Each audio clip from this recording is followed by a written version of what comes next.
The room was filled with an uncomfortable silence, broken only by the ticking of the old clock on the wall. Mark, my husband of 30 years, sat across from me, his eyes glued to the TV, ignoring my presence as usual. I sat there, lost in my thoughts, feeling the weight of years of unspoken grievances and suppressed anger. I had reached my limit. "Did you finish moving?" Mark's voice, tinged with his usual condescension, pierced the silence. I didn't look at him as I replied, "I'm leaving, Mark." My voice was calm, but inside a storm was raging. Mark scoffed, "Oh, really? And where will you go, Anna? You can't survive without me." His words stung, but they also fueled my resolve. For too long I had endured his dismissive attitude and his mother's incessant meddling. It was time to reclaim my life. "I'll manage," I said, standing up. I felt empowered despite the fear and uncertainty that lay ahead. His mother, who had been living with us for the past year, walked in, her eyes narrowing as she saw my packed bags. "Running away, are we?" she sneered. "I knew you didn't have the spine to handle this family." Ignoring her, I grabbed my bags and headed towards the door. Mark didn't move to stop me. Instead, he called out, "You'll be back. You need us." As I stepped out of the house, I felt a sense of liberation. The cool evening breeze felt like a balm to my suffocated soul. I didn't know where I was going, but for the first time in years, I felt a glimmer of hope. For 30 years, I had played the dutiful wife to Mark, a man who saw me more as a convenience than a partner. Our son Alex was the only light in my life, but even he couldn't fill the growing void in my heart. Mark's mother, with her constant criticisms and manipulations, only added to the toxicity of our home. I found a small apartment, modest but peaceful. It was my sanctuary, a place where I could breathe and think without judgment. In the following days, I ignored the barrage of calls and messages from Mark and his mother. They fluctuated between pleading and threats, but I was done listening. My coworkers at the library, where I had worked part-time for years, were supportive. They had seen the changes in me, the gradual loss of my spirit. Now, they witnessed my rebirth. One evening, as I was settling into my new routine, my phone rang. It was Alex. "Mom, are you okay?" His voice was laced with concern. "I am, Alex. Better than I've been in years," I replied, my voice steady. "I'm proud of you, Mom. Dad and Grandma, they're not taking it well. Dad's been drinking, and Grandma won't stop talking about how you've abandoned them." A pang of guilt hit me, but I pushed it away. "They'll manage, Alex. They need to learn to respect others." Alex was silent for a moment. "I'm glad you're finally thinking about yourself, Mom. Let me know if you need anything." As I hung up the phone, I realized this was just the beginning. Mark and his mother had underestimated me for years. It was time to show them that I was no longer the woman they thought they could control. My journey of self-discovery and revenge had just begun. In my small apartment, surrounded by the few belongings I had taken with me, I reflected on the past 30 years with Mark. Our marriage, once filled with promise, had slowly disintegrated into a shadow of what it could have been. It all started blissfully. Mark was charming and attentive, and we were young, full of dreams. But as the years passed, the charm faded, revealing a man more interested in his own needs than those of his family. When Alex was born, I thought it would bring us closer, but it only highlighted our differences. Mark's idea of parenting was providing financially, leaving the emotional nurturing to me. His mother, Eleanor, always hovered in the background, her criticism of my parenting a constant drone. "Anna, you're coddling the boy too much," Eleanor would say. "Mark never needed all this fuss." I endured her jibes, focusing on Alex, who grew up to be a thoughtful and independent young man, despite the tension at home. The turning point came when Eleanor moved in with us. Mark didn't even discuss it with me. I just came home one day to find her bags in the hallway. "My house is too lonely," she had said, a manipulative glint in her eye. Living with Eleanor was suffocating. She criticized everything from my cooking to the way I dressed. "Mark could have done so much better," she would often say within my earshot. But what truly broke me was discovering Mark's betrayal. I stumbled upon bank statements one day, revealing large withdrawals from our joint account, money used to fund Eleanor's gambling habit and Mark's secret indulgences. Confronting them led to heated arguments, with Mark always siding with his mother. "She's my mother, Anna. She needs this to cope with her loneliness," he would argue, dismissive of my concerns. The final straw came when I overheard a conversation between them, plotting to take control of the finances completely, reducing me to nothing but an occupant in their house. I knew then that I couldn't live in that shadow any longer. The day I left, I promised myself that they would one day understand the pain they had caused. My plan was simple yet effective. I would hit them where it hurt the most, their pride and their finances. I started by legally separating our finances, a move that shocked Mark. "What do you think you're doing?" he had yelled over the phone. "Protecting myself, something I should have done years ago," I replied, my voice calm but firm. Eleanor's reaction was even more dramatic. "You ungrateful wretch! After everything we've done for you," she screeched when she found out. But I was unmoved. The years of submission were over. I was playing by my own rules now, and this was just the beginning of their karma. The weeks following my financial independence were tumultuous. Mark and Eleanor were furious, their true natures fully exposed in their anger. I received countless calls, each more venomous than the last. "You think you're clever, Anna?" Mark hissed during one call. "You're nothing without me. You'll come crawling back." "I won't, Mark. I'm done being your puppet," I replied, my newfound strength bolstering my words. Eleanor was even more vitriolic. "You'll regret this, Anna. You've ruined our family." "There was no family to ruin, Eleanor. It was an illusion," I shot back. Despite their threats, I felt liberated. The fear that once controlled me had evaporated, replaced by a resolute desire for justice. It was time for them to face the consequences of their actions. I started by reaching out to old friends and acquaintances, sharing my story. The truth about Mark and Eleanor's manipulations and financial deceit quickly spread, tarnishing their reputations.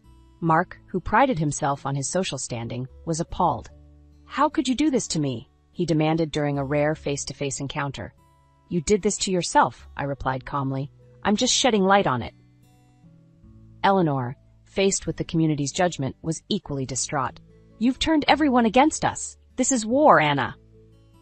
But I was no longer intimidated by her. "No, Eleanor, this is justice." I watched as their world crumbled. Mark's friends began to distance themselves, wary of his tarnished image. Eleanor's social circle, once a source of her pride, dwindled as the truth about her gambling and manipulation spread. But I didn't stop there. I knew their financial instability was their weakest point. With the help of a lawyer, I began the process of claiming my share of our joint assets, ensuring that Eleanor's gambling debts were exposed and Mark's mismanagement of our finances was brought to light. The court proceedings were grueling, but I stood my ground. Mark and Eleanor's attempts to discredit me fell flat, their lies and deceit no match for the truth. As the judge ruled in my favor, granting me a significant portion of our assets, I saw the defeat in Mark and Eleanor's eyes. It was more than just a legal victory. It was a moral one. "You've destroyed us, Anna," Mark said, a shadow of his former arrogant self. "No, Mark. You destroyed us long ago. I'm just picking up the pieces," I replied. Walking out of the courtroom, I felt a weight lift off my shoulders. For the first time in years, I looked forward to the future, free from the chains of my past. Mark and Eleanor's downfall was the first step in my journey of reclaiming my life, and I was ready for whatever came next. The aftermath of the court ruling was a whirlwind.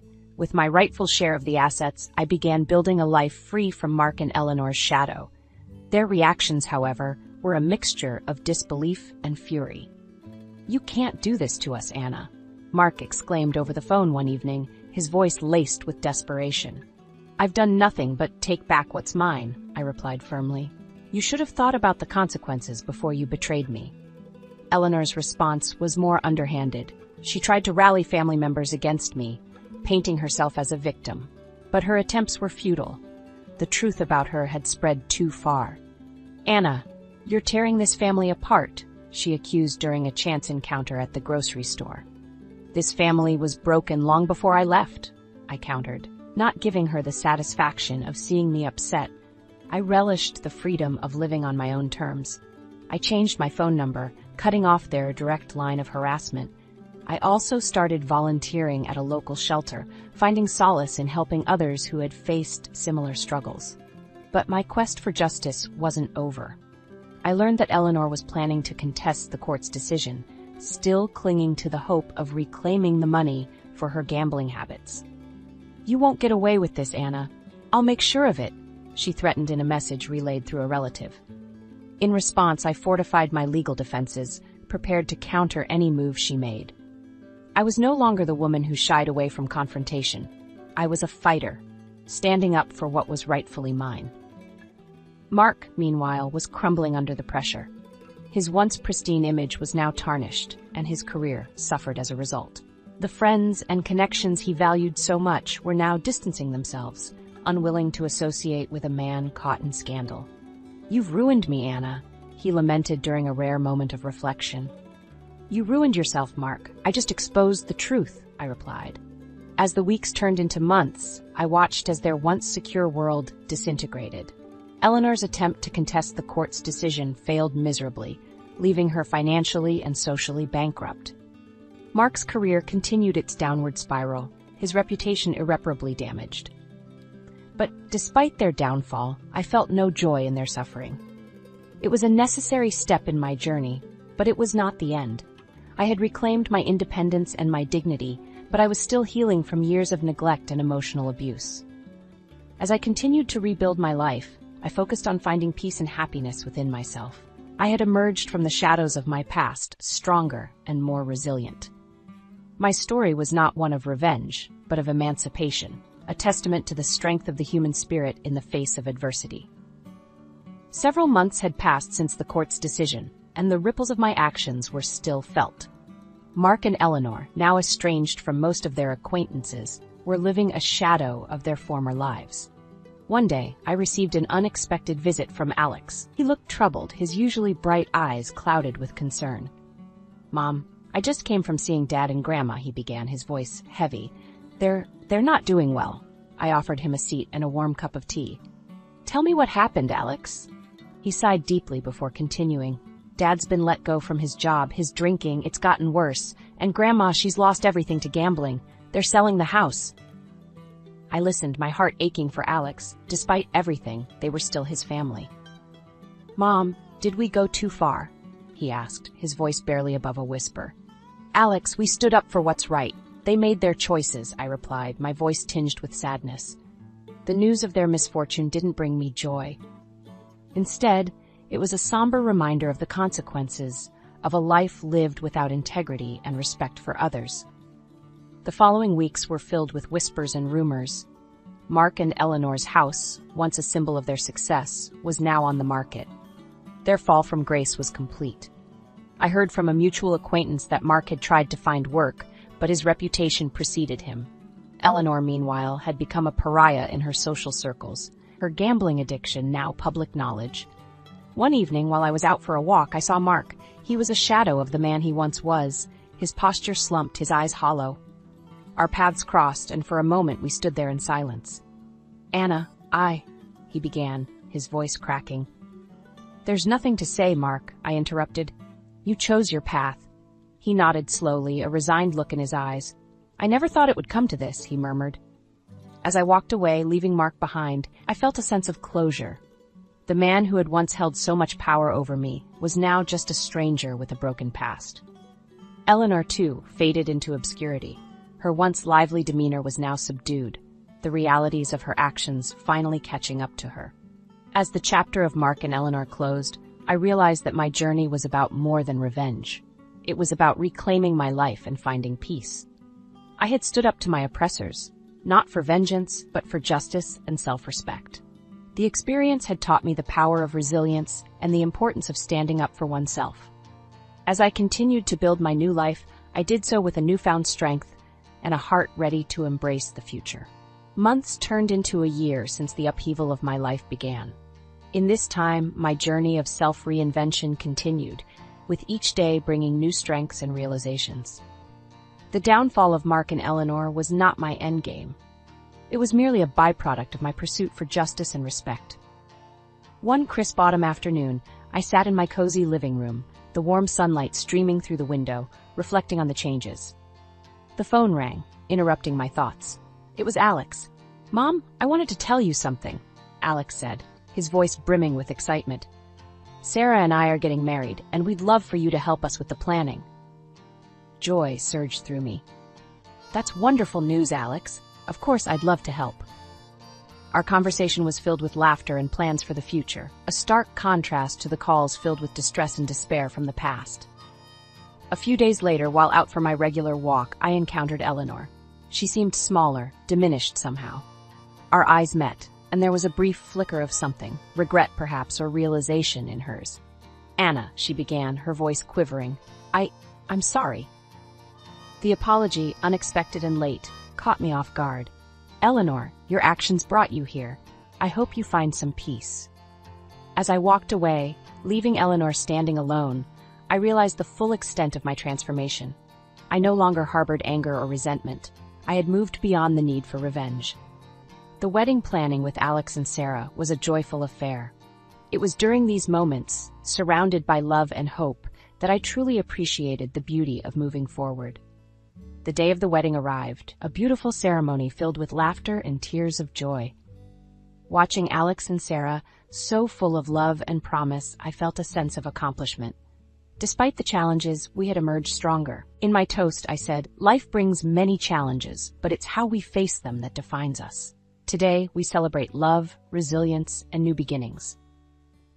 As the evening drew to a close, I looked around at the happy faces, feeling content. I had not only survived, I had thrived. In the years that followed, Mark and Eleanor remained distant memories. I heard through the grapevine that they had moved away, each carrying their own burdens. My life, once overshadowed by their presence, was now my own. I found fulfillment in my work, joy in my role as a mother and friend, and peace in my solitary moments. As I sat in my garden one sunny afternoon watching the flowers bloom, I realized this was what true freedom felt like. My journey had been long and fraught with obstacles, but it led me to a place of contentment and strength. The end of my marriage was not the end of my story. It was the beginning of a new chapter, one where I was the author of my own life, and in this new chapter I found happiness, peace, and a sense of self that no one could ever take away.